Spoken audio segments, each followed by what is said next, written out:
আসসালামু আলাইকুম। প্রতিবাদ কণ্ঠ টেলিভিশনের পক্ষ থেকে সবাইকে স্বাগতম। আপনাদের সাথে আছি আমি মফনুর আলম। দিনাজপুরে বিএনপির মিছিলে ককটেল হামলা, আহত ৫। দিনাজপুরের ফুলবাড়ী উপজেলায় বিএনপির মিছিলে ককটেল হামলা করেছে দুর্বৃত্তরা। এতে উপজেলা ও পৌর বিএনপির সাধারণ সম্পাদক সহ ৫ জন নেতা আহত হয়েছেন।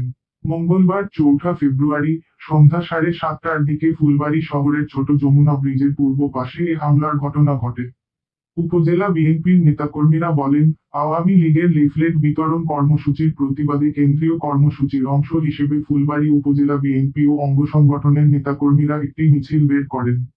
মিছিলটি পৌর শহরের বাস স্ট্যান্ড দলীয় কার্যালয় থেকে বের হয়ে শহর প্রদক্ষিণ করে পুনরায় দলীয় কার্যালয়ে ফেরার পথে শহরের ছোট যমুনা নদীর ওপর ব্রিজের পূর্ব পাশে মিছিলটি লক্ষ্য করে দুর্বৃত্তরা ককটেল ছুড়ে মারে।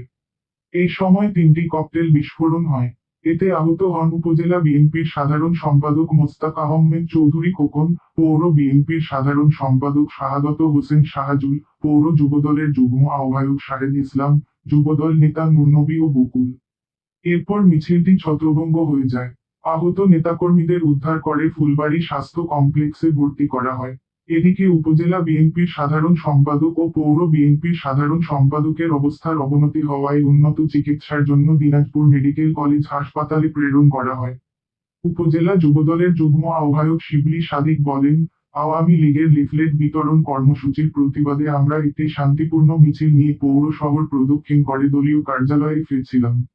এই সময় ফ্যাসিস্ট আওয়ামী লীগের নেতাকর্মী ও দোসররা আমাদের মিছিলে ৬টি ককটেল নিক্ষেপ করে। এতে ৩টি ককটেল বিস্ফোরণ হলেও বাকি ৩টি ককটেল অক্ষত থাকে।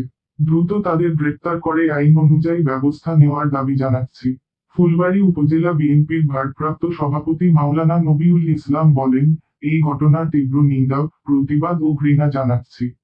একই সঙ্গে ঘটনায় জড়িতদের দ্রুত গ্রেপ্তার করে আইনের আওতায় আনার দাবি জানাচ্ছি। ফুলবাড়ী থানার ভারপ্রাপ্ত কর্মকর্তা ওসি একেএম খন্দকার মুহিবুল বলেন, ঘটনাস্থল পরিদর্শন করা হয়েছে। সেখান থেকে অবিস্ফোরিত ৩টি ককটেল উদ্ধার করা হয়েছে। বিষয়টি নিয়ে তদন্ত চলছে। দ্রুত সময়ের মধ্যে অপরাধীদের গ্রেপ্তার করে আইনের আওতায় আনা হবে।